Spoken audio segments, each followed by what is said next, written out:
اعوذ باللہ السمیع العلیم من الشیطان الرجیم من ہمزہ ونفخہ ونفثہ وَكَمْ مِن مَلَكٍ کتنے ہی فرشتے ہیں فی السماوات آسمانوں میں لا تغنی شفاعتہم شیئا نہیں کام آئے گی ان کی سفارش کسی کو بھی ذرا بھر۔ کتنے فرشتے ہیں؟ فرشتے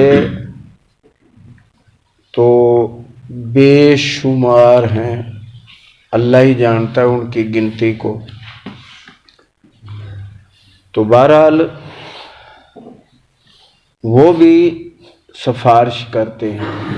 کئی جگہ آتا ہے کہ وہ انسانوں کے لیے، مومنوں کے لیے بخشش کی دعائیں کرتے ہیں، اللہ سے ان کے لیے رحمت کا سوال کرتے ہیں۔ اور پھر یہاں سفارش کا بھی اللہ سبحانہ و تعالیٰ نے تذکرہ فرمایا ہے کہ وہ سفارش بھی کریں گے تو ان کی سفارش بھی قبول نہیں کی جائے گی، چاہے جائے کہ کوئی دوسرا انسان سفارش کرے۔ پھر جیسے صحیح بخاری میں آتا ہے کہ ابراہیم خلیل اللہ کی علیہ السلام کی سفارش رد کر دی جائے گی، اور نبی علیہ السلام کی سفارش عبداللہ بن ابی ابن سلول کے بارے میں رد کر دی گئی۔ سورہ توبہ کے اندر اللہ نے فرمایا کہ اس کو معاف ہم نے نہیں کیا، حالانکہ آپ نے اپنا مبارک کرتا اتار کے دیا اور اس کے منہ میں مبارک لعاب بھی ڈالا اور خود جنازہ پڑھایا۔ عمر رضی اللہ تعالی عنہ کہہ رہے تھے کہ آپ کس کے لیے یہ سفارش کریں گے؟ تو اللہ نے آیتیں اتار دی وہاں کہ 70 دفعہ بھی کریں آپ دعا تو ہم قبول نہیں کریں گے۔ تو آپ نے فرمایا کہ عمر مجھے میرے رب نے اجازت دی، اختیار دے دیا ہے کہ میں 70 سے بھی زیادہ کر لوں دعا۔ تو اب ذرا سوچیں کہ ہو سکتا ہے 70 سے زیادہ دفعہ دعا کی ہو کہ میرے رب نے مجھے اختیار دے دیا ہے، مجھے پابند نہیں کیا، روکا نہیں ہے۔ اور جب لاد میں اتار کے دعا پڑھ لی اس کے لیے، لاد میں اتارنے کے بعد پھر بھی دعا پڑھی دفنا کے، تو اللہ نے وہاں آیتیں اتاری کہ اس کو ہم نے معاف نہیں کیا اور آئندہ کسی منافق کا جنازہ نہیں پڑھنا، کسی منافق کا جنازہ نہیں پڑھنا، نام بتا دیے گئے۔ تو چاہے جائے کہ آدمی بے نماز ہو، مشرک ہو، قبروں کو پوجنے والا ہو، تو پھر اس کے لیے سفارش تو بالکل منع ہے۔ ما کان لنبی والذین آمنوا ان یستغفروا للمشرکین ولو کانوا اولی قربی، نہیں اجازت اللہ کے نبی محمد کریم صلی اللہ علیہ وسلم کو اور نہ ہی سارے مومنوں کو کہ وہ بخشش کی دعا مانگیں کسی کے لیے، خواہ وہ ان کا قریبی ہی رشتہ دار کیوں نہ ہو۔ قریبی کون ہوگا؟ یہ قریبی رشتہ دار ہیں، تو قریبی ہی کیوں نہ ہو۔ تو بہرحال کتنے ایسے فرشتے ہیں جن کی سفارش کسی کے معاملے میں ذرا بھی قبول نہیں کی جاتی۔ الا من بعد ان یاذن اللہ، ہاں مگر جس کے بارے میں اللہ سبحانہ و تعالی اجازت دے، جس کو فرشتے کو اجازت دے، لمن یشاء و یرضی، اور جس کے لیے چاہے اجازت دے اور پھر اس سفارش سے راضی ہو۔ اگر ناراض ہوگا تو ابراہیم علیہ السلام کو اجازت مل جائے گی، سفارش کریں گے، اللہ فرمائے گا اپنے قدموں کو دیکھو، تو وجو کی شکل بنا کے باپ قدموں میں ہوگا۔ اس لیے میں تو آپ کو کہتا ہوں کہ سب سے زیادہ ہمیں اپنا خیر خواہ ہونا چاہیے، میرے اندر خرابی نہ ہو، میں کسی کا جو ہے وہ نہ دینے والا ہوں۔ تو باقیوں کو کیا ہے؟ ان الذین لا یؤمنون بالآخرۃ، بے شک وہ لوگ جو نہیں مانتے آخرت کو، لا یسمون الملائکۃ تسمیۃ الانثی، تو وہ نام رکھتے ہیں فرشتوں کے عورتوں جیسے، جیسے عورتوں کے نام ہوتے ہیں تو انہوں نے فرشتوں کے ویسے نام رکھ دیے، گھڑ لیے۔ وَمَا لَهُم بِهِ مِنْ عِلْمٍ، حالانکہ انہیں ان کا ذرا بھی علم نہیں دیا گیا۔ ان یتبعون الا الظن، نہیں وہ پیچھے چلتے سوائے اپنے ظن کے۔ وَإِنَّ الظَّنَّ، اور بے شک گمان جو ہیں، لا یغنی من الحق شیئا، حق کے مقابلے میں ذرا بھی حیثیت نہیں رکھتے۔ گمان کا کیا ہے؟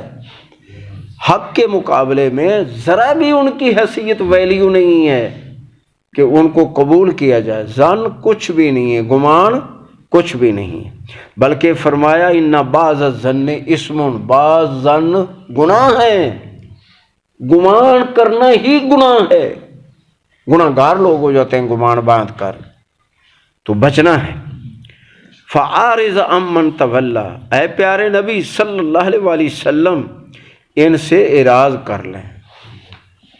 کتنی بد نصیب قوم ہوگی جن سے اللہ سبحانہ و تعالیٰ حکم دے رہے ہیں پیارے نبی آپ ان سے باز چھوڑ دیں، ان سے الگ ہو جائیں، ان سے اعراض کر لیں، ان سے منہ پھیر لیں، ان سے ناراض ہو جائیں، ان سے بغض رکھ لیں، سارے کام۔ تو یہ کتنی بد نصیب قوم ہوگی۔ اور کون ہیں یہ؟ فَعَارِضْ عَمَّنْ تَوَلَّى، جنہوں نے منہ پھیر لیا عن ذکرنا، ہمارے ذکر سے، ہماری نصیحت سے، ہمارے حکم سے، ہمارے قرآن سے، ہمارے نبی کی حدیث سے، جس نے یہ منہ پھیر لیا ہے تو آپ بھی اس سے منہ پھیر لیں، الگ ہو جائیں۔ وَلَمْ يُرِدْ إِلَّا الْحَيَاةَ الدُّنْيَا، وہ نہیں طلب کرتے سوائے دنیا کی زندگی کے، دنیا کی زندگی کی آسائشیں، آرام اور کھانا پینا، تو یہ اپنا حق بھی وافر وصول کرتے ہیں اور دوسروں کا بھی۔ میں نے آپ کو مثال دی تھی، کھرلی پر باندھا ہوا ہو بڑا ڈنگر جس کے بڑے بڑے سینگ ہو، جوانی بھی پوری ہو، کبھی دیکھیں آپ، ہم نے تو بھی پالے ہیں، پتہ ہے کہ یہ لوگ کیا کرتے ہیں، سب کو وہ شیر بن کے کھڑا ہوگا کہ ادھر کو بھی بیچارے ڈر کے کھڑے ہیں، رسے کھینچ کے پیچھے کھڑے ہو جاتے ہیں۔ تو جس طرح وہ اس طرح یہ ہمارے ساتھ کرتے ہیں۔ تو لیکن اللہ فرماتا ہے تم ان کو کہہ دو تمہاری دنیا ہماری آخرت، آج تم مزاح کر رہے ہو کل ہم۔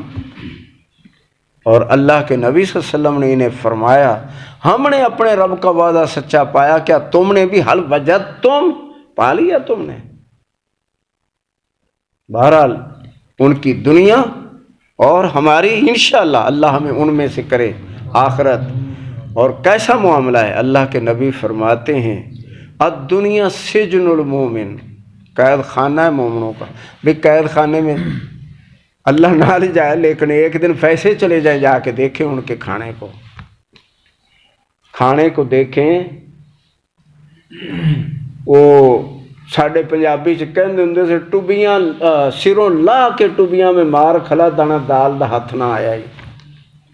سروں لا کے ٹوبیاں مار کھلا، دانا دال دا ہاتھ نہ، نری ربڑی اور سرخی تھوڑی جی اوپر، تھوڑی سی سرخی اور نری جو ہے پانی پانی پانی، اور ویسی روٹی، پتہ نہیں وہ آٹا کیا ہوتا ہے، اللہ معاف کرے۔ تو بہرحال تو دنیا قید میں جو ہوگا، بیڑیاں پڑی ہوں اور پریشان ہو، قید خانے میں ہو، کتنی خوشی آئے گی دل میں۔ الدنیا سجن المومن، یہ قید خانہ ہے، کتنے خوش ہو گئے۔ اللہ ان کو فرماتا ہے کہ یہاں ہنسو کھیلو، لیکن وہاں تم کم ہنسو گے اور رونا تمہارا بہت زیادہ ہوگا، وہ ان کا ہے۔ اور جنت الکافر، کافروں کے لیے جنت ہے، اس لیے وہ اپنے آپ کو سینگوں والا جوان اور لٹیرا اور ڈاکو اور سب غصب اور جو ہے یہ اس کے معاملے ہوتے ہیں، اور مومن چھپ چھپ کے گزارے کر لیتا ہے، کیونکہ مسافر بھی ہو مسافر اور ہو بھی قید کی گاڑی میں، سفر بھی ہو یہاں سے سہیوال یا سہیوال سے یہاں سے ملتان یا کراچی، ہو بھی گاڑی کس کی؟ پولیس کی، تو کتنی خوشی اندر ہوگی، کتنا کھیلیں گے، کتنا ہنسیں گے، کہ روئیں گے، دعائیں کریں گے، بھائی کیا کریں گے وہاں۔ یہ ہے الدنیا سجن المومن۔ نبی علیہ الصلوۃ والسلام سے عبداللہ نے عرض کی بہترین فرش نہ ایک چٹائی نہ بنا دیں، تو آپ نے فرمایا میرا معاملہ دنیا کے جیسے مسافر ہے، مسافر خانہ ہے، 2 منٹ سفر کرتا ہے، آرام کرتا ہے، اور پھر اس کے بعد اپنے سفر کو جاری رکھتا ہے۔ دنیا کے ساتھ میری کوئی محبت نہیں، اللہ ہمارے دل سے بھی نکالے۔ تو بہرحال یہ وہ ہیں جو صرف دنیا کے طلبگار ہیں، ذالک مبلغہم من العلم، اور یہ اس علم سے ان کو یہ یعنی پہنچنے والے ہیں، یہ پکی بات ہے، علمی یقینی بات ہے کہ یہ ان کو اپنے اس حق کو پہنچنے والے ہیں، جتنا ان کا حق ہے وہ ملنا ہے، اس سے وافر نہیں، خواہ کچھ کر لے۔ آخر رسہ تو اس کو بھی بڑے سینگوں والے کو رسہ تو باندھا ہوتا ہے نا، کتنا پہنچے گا بھی، جہاں اس کا رسہ جائے گا وہیں کھائے گا نا، تو باقی تو ان کا بیچارہ کا ہو جائے گا نا۔ تو بہرحال یہ ہے، کر لیں گے۔ ان ربک هو اعلم بمن ضل عن سبیلہ، اے پیارے نبی صلی اللہ علیہ وآلہ وسلم، بے شک تیرا رب خوب جانتا ہے ان کو جو اس کے راستے سے گمراہ ہو گئے ہیں، وَهُوَ أَعْلَمُ بِمَنِ اهْتَدَىٰ، اور وہ اچھی طرح جانتا ہے ہدایت والوں کو۔ وَلِلَّهِ مَا فِي السَّمَاوَاتِ مَا فِي الْأَرْضِ، اللہ ہی کا ہے جو کچھ آسمان و زمین میں ہے۔ لِيَجْزِيَ الَّذِينَ أَسَاءُوا بِمَا عَمِلُوا، تاکہ بری سے بری سزا دے ان کو جنہوں نے برے کام کیے ہیں۔ وَيَجْزِيَ الَّذِينَ أَحْسَنُوا بِالْحُسْنَىٰ، اور نیکیاں کرنے والوں کو ان سے بڑھا چڑھا کے اچھے اللہ تعالیٰ ان کو بدلے عطا فرمائے۔ یہ کون ہیں؟ ان کی تعریف ہے، اب نیکیاں کرنے والوں کی تعریف ہے۔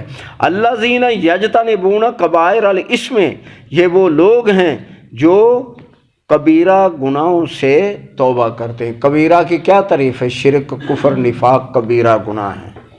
خواہ ریاکاری، یہ بھی کبیرہ گناہ ہے، ریاکاری بھی شرک اصغر ہے، پھر بھی کبیرہ گناہ ہے۔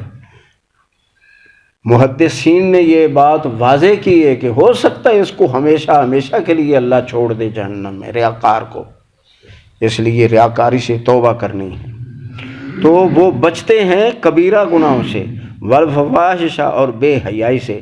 تو دوسری تعریف ہے کبیرہ کی جس کی اللہ نے حد مقرر کی ہے، جیسے شراب ہے، زنا ہے، یہ چوری ہے، ڈاکہ ہے، ان کی اللہ نے حدیں مقرر کی، جن کی حدیں وہ سب کبائر ہیں۔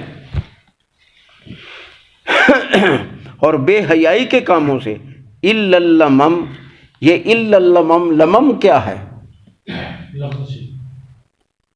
جو معمولی گناہ، چھوٹے چھوٹے گناہ ہوں، زبان سے ہو گیا، نظر سے ہو گیا، کان سے ہو گیا، تو یہ چھوٹے چھوٹے گناہ، مومنوں سے چھوٹے گناہ سرزد ہوتے ہیں، کبیرہ نہیں ہوتے، کیونکہ کفار ٹو میں رہتے ہیں کہ کبیرہ کس طرح کرنا ہے، اور مومن ہر ممکن بچتا ہے، اللہ کہ ہو جائے تو پھر اللہ سے معافی مانگتا ہے، اگر جذباتی طور پر ہو جاتا ہے تو پھر فوراً معافی مانگتا ہے۔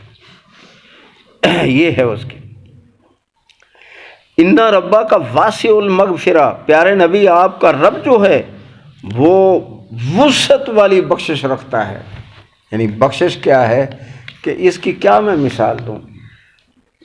ایک ہی مثال بڑی ہے کہ تو زمین آسمان بھر کے لے آنا، شرک نہ ہو میرے ساتھ شرک کر کے نہ آنا، اتنی زیادہ رحمت سے تجھے ملوں گا۔ کون سی مثال؟ سوچیں تو صحیح یار، زمین اور آسمان تھوڑا سا ہے۔ وَهُوَ أَعْلَمُ بِكُمْ، وہ تمہیں خوب جانتا ہے. یہ کہ مت تم کہو، یہ ذہن میں آ جائے کہ مجھے کوئی دیکھ نہیں رہا، میرے اوپر اختیار نہیں اور مجھے اٹھانے والا کوئی نہیں. یہ سب ہونا ہے.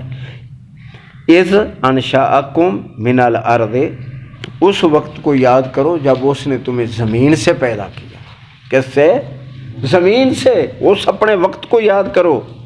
وَإِذْ أَنْتُمْ أَجِنَّةٌ فِي بُطُونِ أُمَّهَاتِكُمْ، اور اپنے اس وقت کو بھی یاد کرو جب تم ماں کے پیٹ میں معصوم بچے تھے. کس نے تمہیں پیدا کیا؟ کس نے جوان کیا ہے؟ کتنے وہاں جاتے ہیں پیٹ کے اندر ہی ضائع ہو جاتے ہیں، اور کتنے جو ہیں آتے ہیں اور آتے ہی مر جاتے ہیں. کتنے چند سانس لینے کے بعد مر جاتے ہیں، کوئی جوانی سے پہلے مر جاتے ہیں. سب مر رہے ہیں، اور کوئی جو ہے بڑھاپے میں پہنچتا ہے. اس وقت کی تمہاری کیفیت کو بھی جانتا ہے جب تم ماں کے رحم میں تھے، پیٹ میں تھے. فلا تزکوا انفسکم، اپنے آپ کو مت پاک صاف کرو، اپنے آپ کو پاک نہ سمجھو، نہ پاک کرو.